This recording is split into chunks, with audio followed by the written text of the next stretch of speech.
तुझसे जो मिलके मजा है कहाँ वो गणित के सवालों में है। नमस्कार साथियों, मैं सुमित शिवरान। एसएससी किरण चैप्टर वाइज 9500 प्लस की सीरीज में आज हमारी ये रेशियो एंड प्रोपोर्शन यानी अनुपात एवं समानुपात की 4th वीडियो है। तो चलिए स्टार्ट करते हैं। पहला क्वेश्चन भाई देखो, a plus B plus C बराबर दिया है आपको 1 और कहा है A B plus B C plus C A बराबर है 1/3 और ए बी और सी का अनुपात पूछा है। ठीक है, तो देखो इसको एक तरीके से सॉल्व तो कर ही सकते हैं, बट एक थोड़ा सा दिमाग लगा के देखो कि इस क्वेश्चन के अंदर उसने किसी भी ये जो ए बी और सी जो तीन चीज दी हैं, किसी भी वेरिएबल के साथ कोई भेदभाव नहीं कर रखा। देखो यहाँ पे वो कह रहा है ए बी और सी का जोड़ 1 है और उसके बाद कह रहा है ए बी प्लस में बी सी प्लस में सी ए का मान दे रखा है 1/3। देखो ए की गुणा बी के साथ की है, बी की गुणा सी के साथ की है और सी की गुणा ए के साथ की है और इन तीनों को जोड़ा है। तो एक सिमिट्री सी नहीं दिख रही आपको क्वेश्चन के अंदर कि ऐसा कुछ नहीं है कि भाई ए को या बी को या फिर सी को कुछ एक्स्ट्रा मिल गया हो बाकी उन तीनों से। भाई ए की गुणा बी से प्लस में बी की गुणा सी से प्लस में सी की गुणा ए से, तो भाई ये तीनों को मतलब एक समान रखा है इस क्वेश्चन के अंदर। तो यहां से एकदम से दिमाग में क्लिक होगा कि जब कोई भेदभाव ही नहीं है इन तीनों के साथ तो डेफिनेटली इन तीनों की वैल्यू बराबर रही होगी। भाई ए बराबर बी बराबर सी रहा होगा तब जाके ये कंडीशन सेटिस्फाई होगी। तो अगर अगर एक तो ये चीज अपने को पता चल रही है कि भाई तीनों बराबर हैं, तो आप जस्ट फटाफट एक बार पुट करके सेटिस्फाई करके देख लो कि भाई ऑप्शन सी में जो एक अनुपात एक दिया है ए बी और सी का, तो देखो ए बी और सी का जोड़ जब 1 है तो मैं क्या कहूंगा ए बी और सी कितने हो जाएंगे भाई 1/3 1/3 और 1/3। तो यहाँ पे मैं क्या लिखूंगा 1/3 गुणा में 1/3 प्लस में 1/3 गुणा में 1/3 फिर प्लस में 1/3 गुणा में 1/3। ये क्या हो गया भाई 1/9 प्लस 1/9 प्लस 1/9 यानी कि 3/9 जो कि होता है 1/3 और ये आपको दे रखा है यहाँ पे। ठीक है, एक तो तरीका ये है वर्बली बस देख के थोड़ा सा मतलब दिमाग में कैलकुलेट करके इसको फट से टिक लगा के आगे बढ़ सकते हो। अदरवाइज आप क्या करते हैं, आपको a plus B plus C बराबर दे रखा है 1 के। ठीक है, तो आप इसका स्क्वायर कर दो भाई। तो मैं कहूंगा भाई यहां से दोनों तरफ जब मैं वर्क कर दूंगा मुझे क्या मिलेगा ए स्क्वायर प्लस में बी स्क्वायर प्लस में सी स्क्वायर प्लस में 2ab plus 2bc plus 2ca और ab plus bc plus ca का तो मान दे रखा है आपको 1/3। तो यानी कि दोगुना हो गया किसका 1/3 के, और ये किसके बराबर हो जाएगा भाई 1 का स्क्वायर यानी कि 1। तो अगली इक्वेशन आ जाएगी मेरे पास A square plus B square plus C square बराबर में ये 2/3 वहां जाएगा तो 1 में से घटेगा 1 माइनस 2/3 कितना बचेगा भाई 1/3। ठीक है, और आपको दूसरी कंडीशन क्या दे रखी है इसके अंदर A B plus B C plus C A ये भी बराबर है 1/3। तो अब एक तो इस इक्वेशन को देखो और एक इस इक्वेशन को देखो कि यहां से देख के साफ पता नहीं चल रहा भाई ए बी और सी आपस में तीनों बराबर हैं। देखो भाई यहाँ पे 1/3 है तो यहाँ पे भी 1/3 है, यहाँ पे ए स्क्वायर है और यहाँ पे ए गुणा बी है, यहाँ पे बी स्क्वायर है, यहाँ पे बी गुणा सी है और यहाँ पे सी स्क्वायर है और यहाँ पे सी गुणा ए है। यानी कि यहाँ पे अगर बी की जगह ए होता तो ये ए स्क्वायर बन जाता, यहाँ पे अगर सी की जगह बी होता तो ये बी स्क्वायर बन जाता और यहाँ पे सी की जगह ए की जगह सी होता तो ये सी स्क्वायर बन जाता।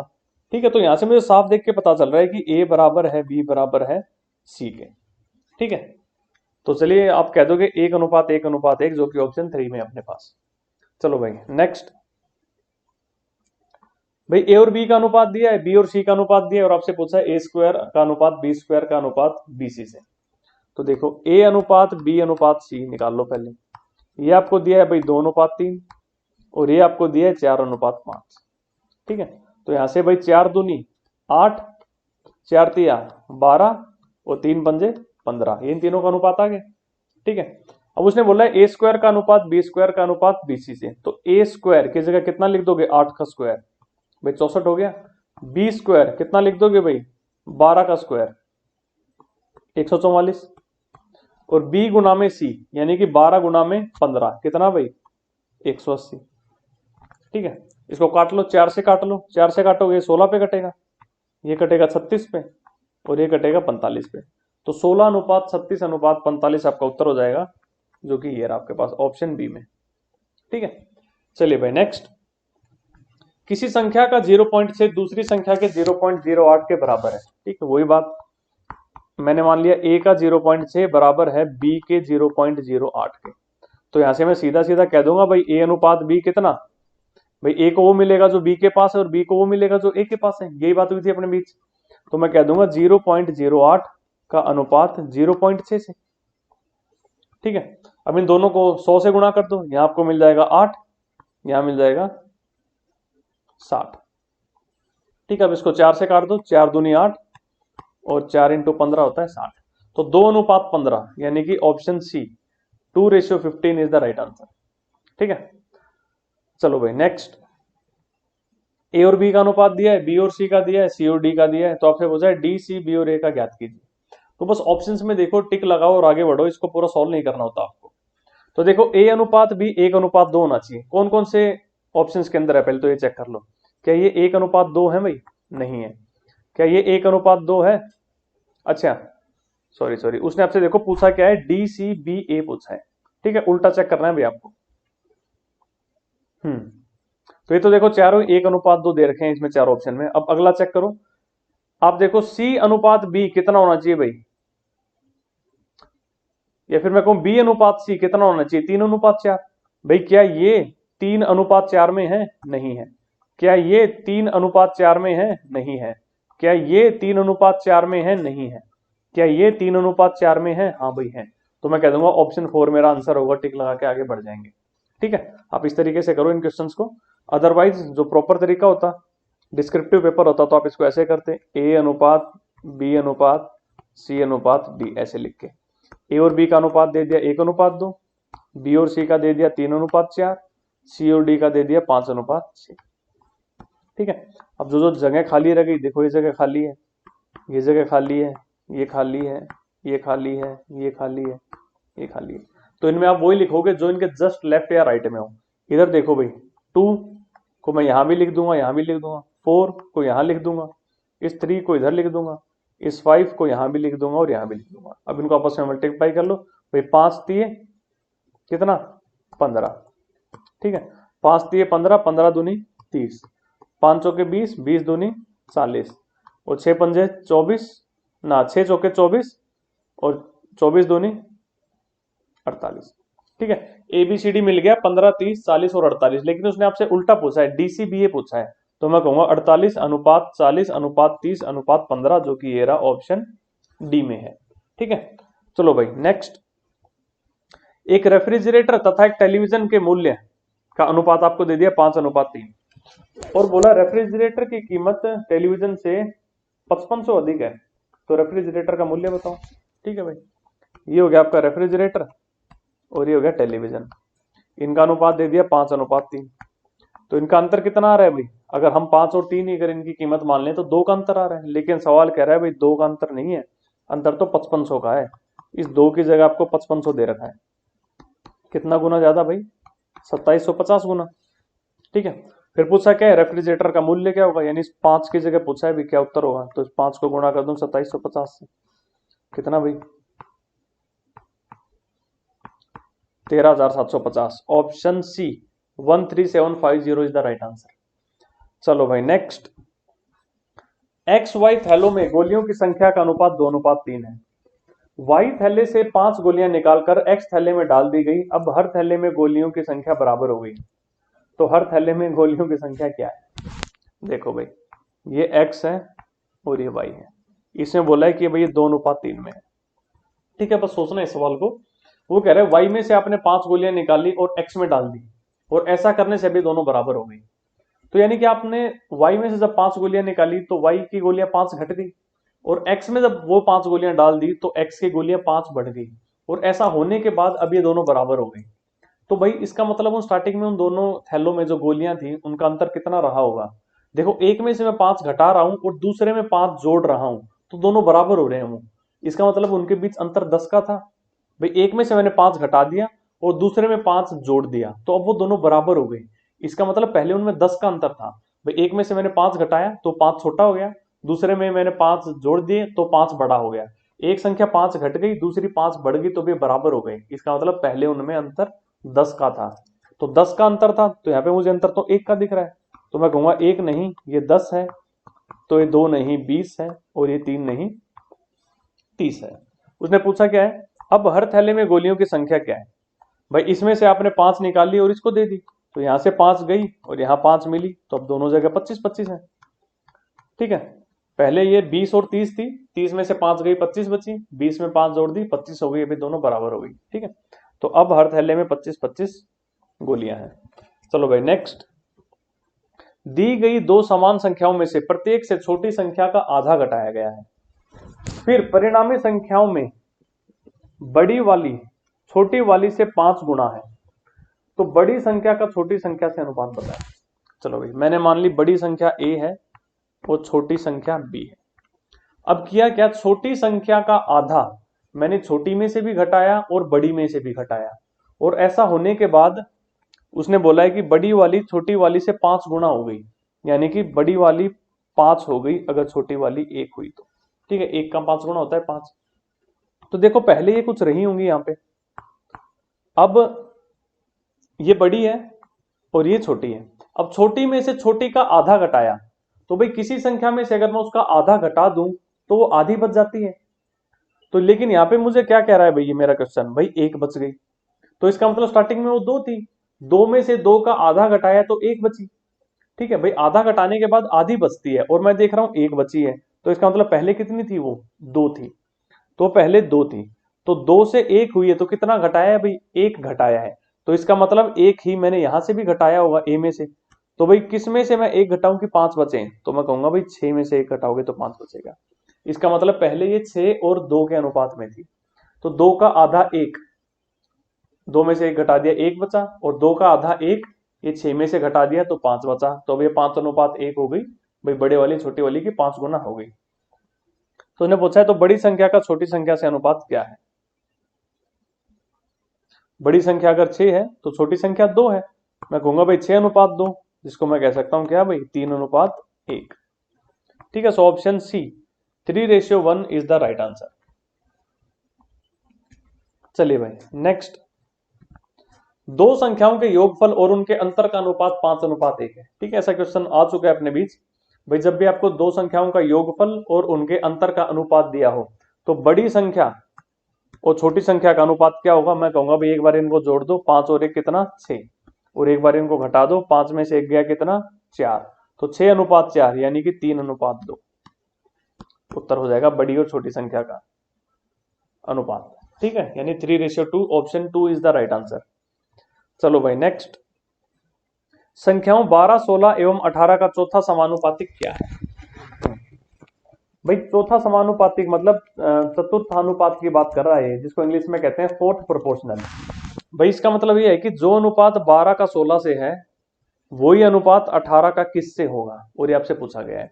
तो फोर्थ प्रोपोर्शनल की बात कर लेते हैं एक बार। अगर मैं कहूं a का अनुपात b से जो है वही अनुपात c का d से है, तो मैं कहूंगा जो d है वो फोर्थ प्रोपोर्शनल होगा।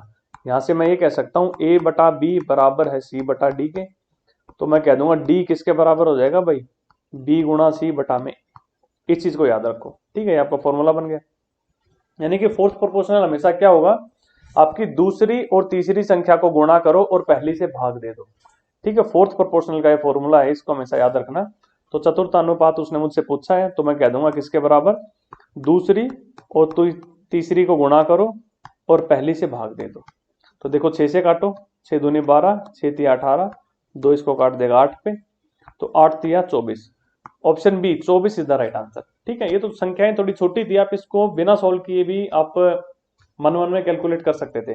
देखो भाई 12 और 16 का अनुपात कितना होता है, 3:4 होता है भाई। 12:16 कितना होता है, 3:4। तो अब 18 और किसका अनुपात 3:4 होगा, यानी कि 3 की जगह अगर 18 है तो 4 की जगह कितना होगा भाई, देखो 6 गुनी है, तो 4 का 6 गुना कितना 24। ठीक है, आप इसको ऐसे भी देख सकते थे। चलो भाई नेक्स्ट, पूरे विश्व में भूमि और जल का अनुपात 1:2 है। यदि उत्तरी गोलार्ध में यह अनुपात 2:3 है, तो दक्षिणी गोलार्ध में भूमि और जल का अनुपात कितना होगा। देखो भाई, ये अपनी धरती हो गई, ये ऊपर वाला उत्तरी गोलार्ध, नीचे वाला दक्षिणी गोलार्ध। उसने कहा है उत्तरी गोलार्ध में भूमि और जल का अनुपात 1:2 है, और दक्षिणी में उसने हमसे पूछा है और बोला है पूरी भूमि में अभी 1:2। उत्तरी में उसने बोला है आपको 2:3 है, और पूरी धरती पे उसने बोला 1:2 है भूमि और जल का अनुपात, और दक्षिणी गोलार्ध में पूछा है। तो देखो उत्तरी गोलार्ध और दक्षिणी गोलार्ध बराबर होते हैं साइज में, ठीक है, जितना उत्तरी है उतना ही दक्षिणी है। या मैं ये भी कह सकता हूँ पूरी धरती का आधा है उत्तरी और आधा है दक्षिणी गोलार्ध। तो देखो यहाँ पे देखो 2 और 3 मिलके कितने बन रहे हैं 5, और यहाँ पे 1 और 2 मिलके कितना बन रहा है 3। तो यहाँ पे तो देखो उत्तरी गोलार्ध के जो मैं रेशियो ले रहा हूं उसमें तो इनका जोड़ बन रहा है 5,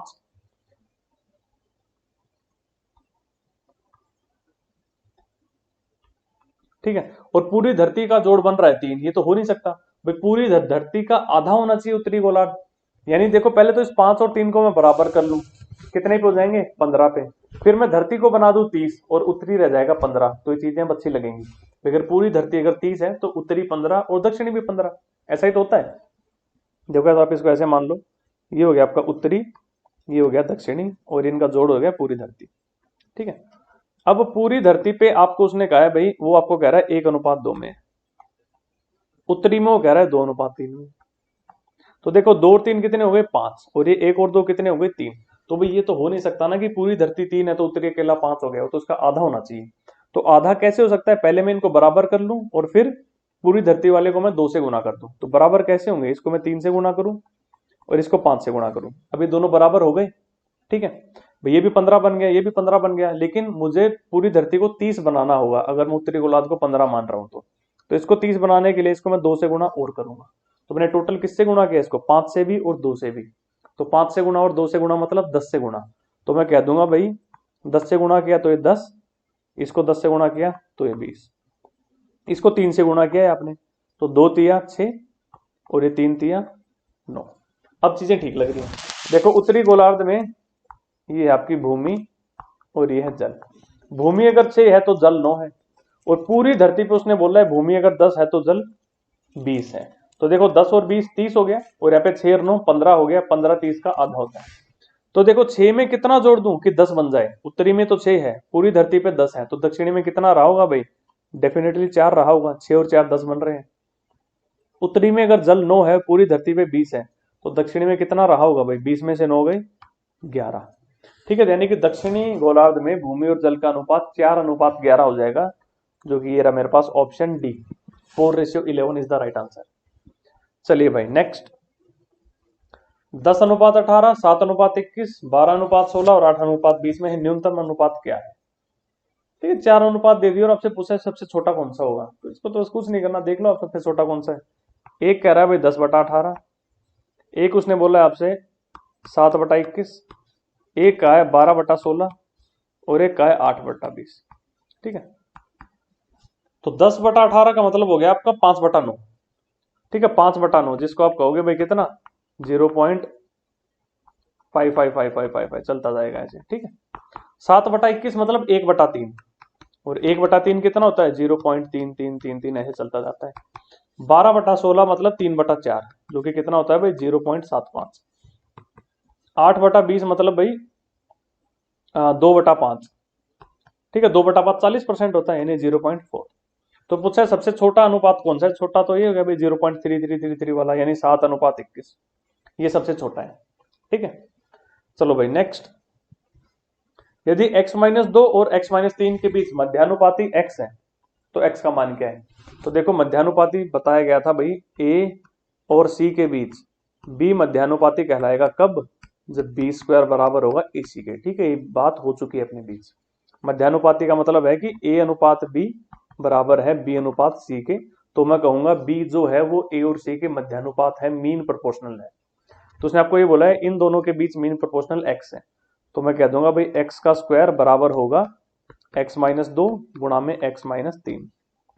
यहां से मुझे मिल गया x² -2x -3x + 6, ये बराबर हो गया x² के। x² से x² कट गया, इधर आ गया 5x बराबर 6, तो मैं कह दूंगा x का मान हो गया 6/5। So option C 6/5 is the right answer. चलिए भाई नेक्स्ट, 2 और 54 के बीच 2 मध्यानुपाती ज्ञात कीजिए।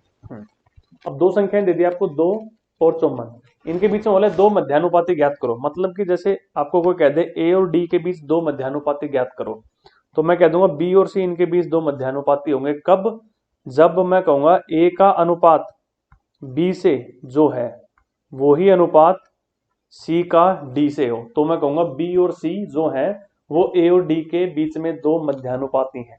इसका मतलब ए अनुपात बी बराबर होना चाहिए सी अनुपात डी, जिसको मैं ये भी कह सकता हूं कि ए बटा बी बराबर होना चाहिए सी बटा डी, और जिसको मैं ये भी कह सकता हूं कि बी गुणा सी बराबर होना चाहिए ए गुणा डी।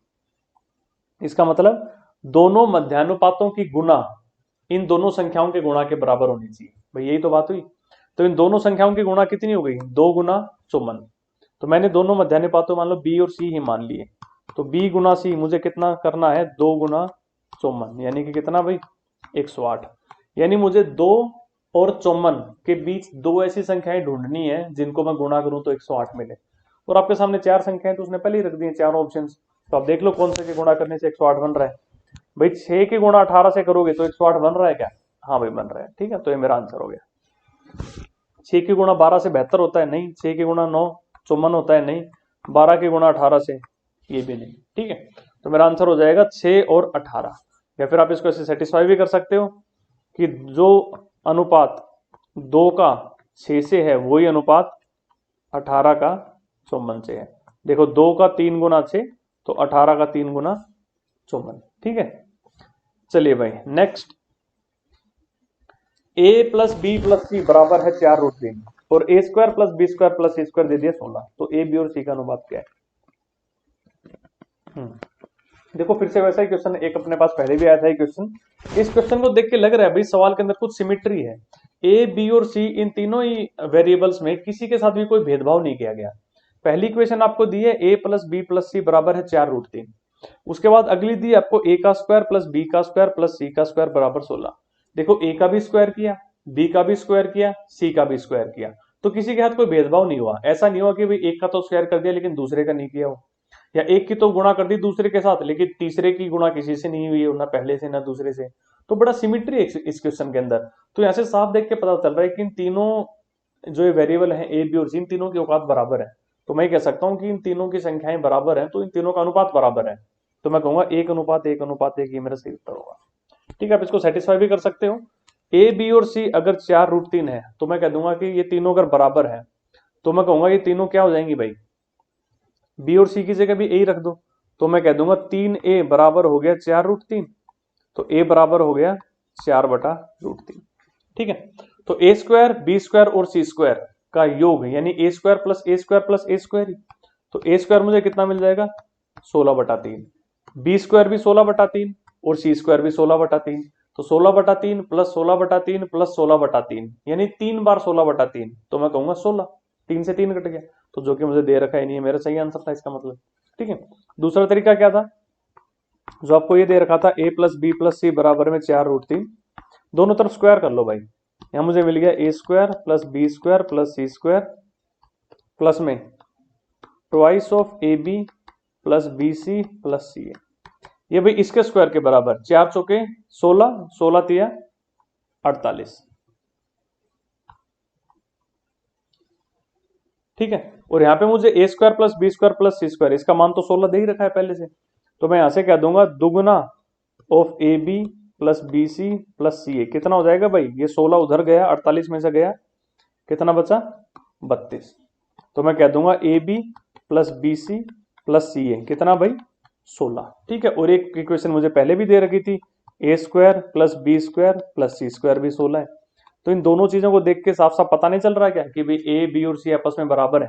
ठीक है, ए स्क्वायर यहाँ पे ए बी दे रखा है तो यानी ए और बी बराबर है, यहाँ पे बी स्क्वायर और यहाँ पे बी सी दे रखा है यानी बी और सी बराबर है, यहाँ पे सी स्क्वायर और यहाँ पे सी ए दे रखा है यानी ए और सी बराबर है।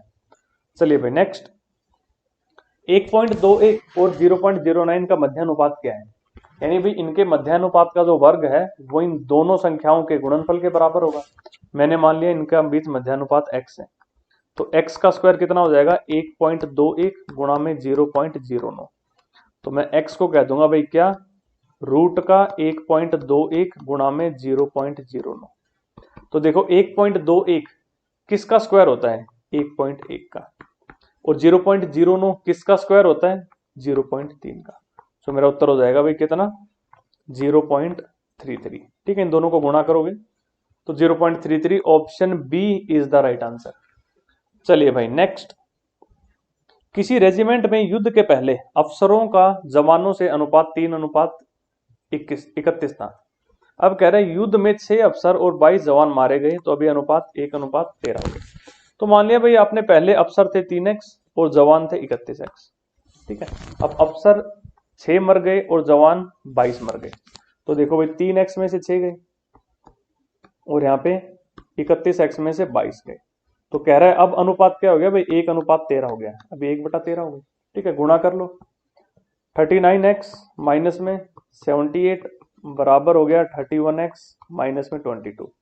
इसको इधर ले आओ, 8x बराबर ये उधर चला गया, कितना भाई 56, तो x का मान कितना आ गया 7। तो उसने पूछा है कि भाई युद्ध से पहले रेजिमेंट में अफसरों की संख्या कितनी थी, तो x अफसरों की संख्या तो 3x थी और x का मान 7 है, तो मैं कह दूंगा 3x का मान कितना हो गया 21। So option C 21 is the right answer. चलिए भाई नेक्स्ट, एक स्कूल में 720 छात्रों में लड़कों और लड़कियों की संख्या का अनुपात 7:5 है। अब 1:1 का अनुपात करने के लिए कितनी और लड़कियों को भर्ती करना पड़ेगा, ठीक है। अब देखो वही सवाल है, अब कितनी भी लड़कियां और भर्ती कर लो, लड़के तो उतने ही रहेंगे जितने पहले थे, ठीक है। तो यहाँ पे देखो मैं लिख रहा हूं लड़के अनुपात लड़कियां।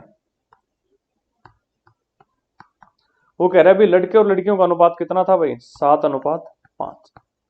अब कह रहा है भाई इनका अनुपात 1:1 हो जाए, लड़कियां और ऐड करनी है, तो भाई लड़के तो उतने ही रखोगे जितने पहले थे, तो पहले 7 थे तो अब भी मुझे 7 ही करने पड़ेंगे, तो लड़के 7, तो भैया 1:1 कह रहा है लड़के और लड़की, तो 1:1 की जगह मैं 7:7 लिख दूंगा, ठीक है, बात एक ही है। तो देखो लड़के लड़कियां पहले 7:5 में थे, कुछ लड़कियां और भर्ती कर ली, अब ये लड़के लड़कियां 7:7 में हो गई। तो देखो कितनी लड़कियां ऐड किया आपने 2, ठीक है। अगर 7 और 5 पहले अगर 12 लोग थे टोटल, तो अब 2 लड़कियां ऐड की, लेकिन स्कूल में क्वेश्चन के अंदर दिया गया है कि भाई 720 छात्र थे, तो अपने 7 और 5 मिलके कितने हो रहे हैं भैया 12। इस 12 की जगह आपको 720 दिया है, कितना गुना 60 गुना। तो मैं कहूंगा भाई मैं 2 लड़कियां ऐड नहीं कर रहा, 2 का 60 गुना ज्यादा, कितना भाई 120 लड़कियां ऐड हो रही हैं। सो मैं कहूंगा option B 120 is the right answer. चलो भाई नेक्स्ट, वह भिन्न ज्ञात करें जिसका 1/27 से वही अनुपात हो जो 3/7 का 5/9 से है। देखो भाई मैंने मान लिया वो संख्या x है, कह रहा है x का अनुपात 1/27 से वही हो जो 3/7 का अनुपात 5/9 से। यही बात हो रही है भाई, ठीक है। तो चलो इसको थोड़ा क्रॉस मल्टीप्लाई कर लो, यहाँ पे 9 की गुणा 3 से और 7 की गुणा 5 से, कितना हो गया भाई ये 27 गुणा 35। तो देखो यहां पे मुझे मिल रहा है ये x अनुपात 1/27 बराबर है 27:35। तो देखो अगर ये 27 यहां चला जाए और इसके नीचे अगर 35 हो, ये यहां आ जाए, तो वे बात बन जाएगी। तो यहां से मुझे क्या देख के साफ नहीं पता चल रहा कि x का मान कितना है भाई 1/35? नहीं, देखो 1/35 का अनुपात 1/27 से क्या होता है, 27 1 से गुणा होगा, इधर 35 1 से गुणा होगा, यही तो होता है भाई 27:35, ठीक है। तो 1/35 यानी कि option B is the right answer, ठीक है। अगर ऐसे नहीं पता चले तो आप नॉर्मली इसको प्रोसीड कर सकते थे, आप कहते भाई x बटा में 1/27 बराबर है 3/7 बटा में 5/9, ठीक है। इसको भी सॉल्व करोगे तब भी आपको आंसर मिल जाएगा, कुछ अलग नहीं आएगा, यही आंसर फिर से आना है 1/35, ठीक है। तो चलो इस वीडियो में इतना ही रखते हैं, इसके आगे के क्वेश्चंस हम अगली वीडियो में करेंगे। तो ठीक है, तब तक के लिए okay, tata, take care, bye bye.